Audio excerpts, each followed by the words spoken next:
So I remember a little bit under a year ago, I needed a textbook for one of my college classes. Me and my parents were new to the process, so we were frantically looking for where and how to find the book. Eventually we did, and it ended up costing around $40. Hi, my name is Travis, and I'm going to tell you about the rising prices of college textbooks. To put it simply, they're too high. As time goes by, the prices are only increasing, and immediate action must be taken to limit the stress and money loss that comes from rising textbook prices. But why is this relevant? Why does this matter to all of you?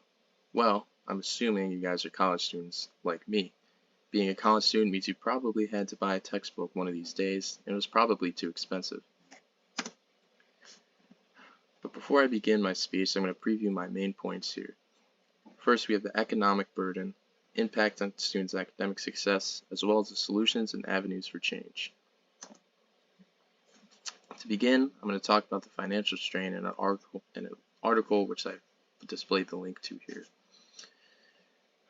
The peer-reviewed article is from Portal, Libraries, and the Academy. The article includes a study made in 2009 and is titled Student Strategies for Coping with Textbook Costs and the Role of Library Course Reserves. The study was made by a variety of students who attended Oregon State University. These students surveyed other students to see just how much money they spent on textbooks, and according to their study, 40% of the OSU students responded that they spend $150 to $250 per term, 28% spent $251 to $300, and 22% spend more than $300. Most students attend classes in 3 terms of an academic year, therefore almost half of them are spending at least $750 on textbooks. Wow, nearly $800 are being spent on textbooks. Of course, this impacts everybody. Everybody's spending this amount of money on average, or at least 50% of them, on textbooks per course, per semester. But this is going to affect each person differently. Someone who's in a better financial situation be better off than someone who's in a worse financial situation. Of course, as someone who's already struggling to pay for everything else in college has to pay for nearly $800 on textbooks, that's going to be a disaster, and that's going to make everything worse. Moving on to my next point, I have the mental stress. As you can see here, it's kind of just a vicious cycle. First you're paying for school, now you're paying for books. No money means no access. Grades suffer, no book.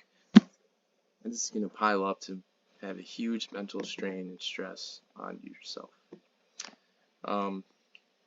Moving on, I'm going to tell you about a peer-reviewed article which I posted a link to here in March 2023 by BusinessInsider.com, which states, according to a 2016 study by Student Public Interest Research Groups surveying over 4,700 students, found that 90% of student respondents said they were worried that not purchasing a textbook or access code would negatively impact their overall course grades.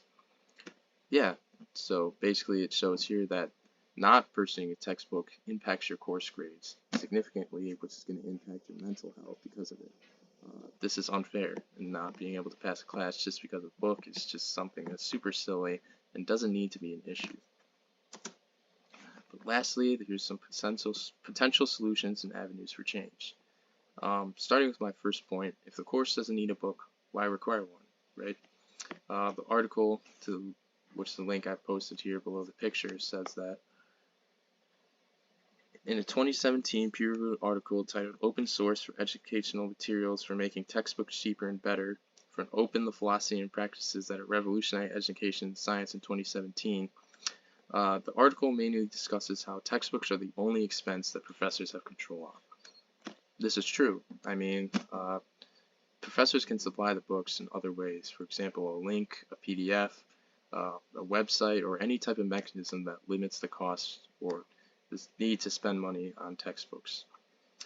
But if that doesn't work, there's other avenues for change. For example, making the GV bookstore nonprofit to lower costs to students, or limiting or eliminating the sales tax for students. Not going to eliminate textbooks entirely, but it's ways to make them cheaper. Now let's visualize this, right? It's impacting everybody. It's worse based on your income.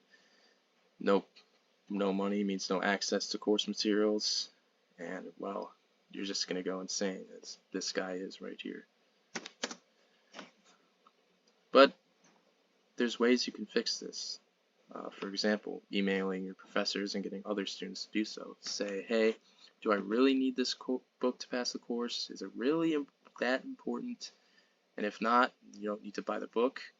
And then you can tell other students and maybe get parents and adults involved to get more notice on this issue and hopefully have a more widespread reaction to it. To conclude, you should now know more about the overall scope of textbook prices and how it can be addressed. This requires immediate attention and action to ensure equal opportunity for all students due to the financial and mental strain which exists way too much for everybody. Now, to conclude my story, I was happy and prepared. I was ready to start class, ready to begin, the year, only to learn that I didn't need to buy the book. My professor supplied an online PDF to it via Blackboard. So I ended up wasting $40 on a book I didn't need, and that was one of the cheaper ones. Thank you for listening to my presentation.